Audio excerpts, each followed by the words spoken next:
दिल्ली के मुख्यमंत्री अरविंद केजरीवाल कई महीनों के बाद में जेल से बाहर आ चुके हैं। आम आदमी पार्टी और उनके कार्यकर्ताओं में खुशी का माहौल है। रोड पर पटाखे फोड़े गए हैं, जश्न मनाया गया है और अरविंद केजरीवाल ने रोड शो भी किया है।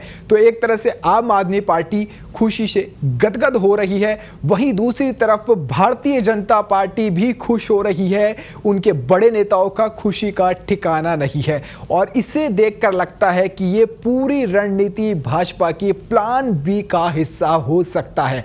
अब आप सोच रहे होंगे कि भाजपा खुश क्यों हो रही है, क्योंकि केजरीवाल तो जेल से बाहर आए हैं और आम आदमी पार्टी को खुश होना चाहिए। इसमें भाजपा की क्या खुशी है, यही टॉपिक पूरा मैं इस वीडियो के अंदर कवर करने वाला हूं।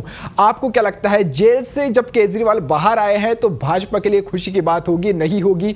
कमेंट जरूर करना। आप वीडियो देखने के बाद में अपनी राय आप जरूर देना। अब बात करते हैं भाजपा क्यों खुश हो रही है। अब देखिए, अरविंद केजरीवाल काफी लंबे समय से जेल के अंदर थे। हालांकि वो बीच में बाहर आए थे सुप्रीम कोर्ट के आदेश पर कि वो प्रचार कर सकते हैं चुनाव में, लोकसभा चुनाव में। तो जब वो बाहर आए थे और उन्होंने जमकर प्रचार भी किया था, ताबड़तोड़ रैलियां भी की थी। और अब से कुछ समय बाद ही हरियाणा में भी विधानसभा चुनाव होने वाले हैं। अब आपके मन में सीधा सीधा सवाल उठ रहा होगा कि इसका क्या कनेक्शन हो सकता है। विधानसभा चुनाव हरियाणा में है, अरविंद केजरीवाल का जेल से बाहर आना और भाजपा का खुश होना। अब मैं समझाता हूं दरअसल कहानी क्या है। हरियाणा में 90 विधानसभा सीटों पर कुछ समय बाद में चुनाव होने वाले हैं और इस चुनाव से पहले, अभी से कुछ समय पहले तक बात चल रही थी कि कांग्रेस और आम आदमी पार्टी के बीच में भैया गठबंधन हो सकता है। लेकिन गठबंधन की खबरें पुरजोर तरीके से उठ रही थी और बात भी बनती हुई नजर आ रही थी। लेकिन लास्ट मोमेंट पे ये गठबंधन की बात कैंसिल हो गई, यानी बात नहीं मानी गई। आम आदमी पार्टी और कांग्रेस अड़ गई थी, मतलब सीटों के बंटवारे को लेकर। अब दोनों पार्टियों ने किया क्या, कांग्रेस ने भी पूरे 90 सीटों पर अपने प्रत्याशी यानी अपने उम्मीदवार उतारे हैं और इधर आम आदमी पार्टी भी पीछे नहीं रही और 90 सीटों पर अपने प्रत्याशी उतार दिए हैं। अब दोनों पार्टियों की विचारधारा कहीं ना कहीं सेम है, क्योंकि दोनों इंडिया गठबंधन यानी इंडिया अलायंस का हिस्सा है।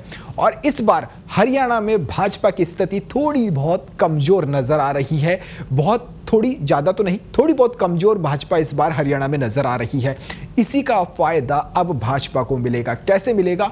अब देखिए, वोटों का बंटवारा होना निश्चित है, क्योंकि आम आदमी पार्टी के उम्मीदवार भी 90 सीटों पर है, कांग्रेस के उम्मीदवार भी 90 सीटों पर है, यानी दोनों पार्टियों के उम्मीदवार है।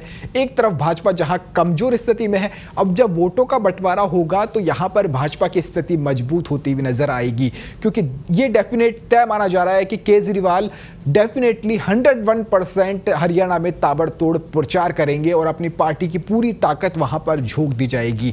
तो इससे अब केजरीवाल बाहर आ गए तो इससे इस तरह से भाजपा को अब फायदा होना तय माना जा रहा है, क्योंकि भाजपा की स्थिति वहां ऑलरेडी कमजोर है। और जब वोटों का बंटवारा होगा, कुछ लोग आम आदमी पार्टी को वोट देंगे, कुछ कांग्रेस को वोट देंगे, तो यहां से भाजपा को फायदा होना तय माना जा रहा है। क्योंकि भाजपा भी यही चाहती थी कि अगर केजरीवाल बाहर आ जाते हैं तो वहां प्लान बी यानी हरियाणा में प्लान बी उनका काम कर जाएगा और वो कहीं ना कहीं लड़ने वाली स्थिति में आ जाएंगे, यानी मजबूत स्थिति में आ जाएंगे। और हुआ भी ऐसा ही। सुप्रीम कोर्ट ने आदेश दे दिया है उनकी बेल का और वो बाहर आ चुके हैं। बाहर आते उन्होंने कहा कि मैं जिंदगी भर लड़ा हूं और आगे भी लड़ता रहूंगा। तो यानी अब माना जा रहा है कि केजरीवाल हरियाणा में चुनाव लड़ने वाले हैं और इसका सीधा सीधा फायदा भारतीय जनता पार्टी को होने वाला है।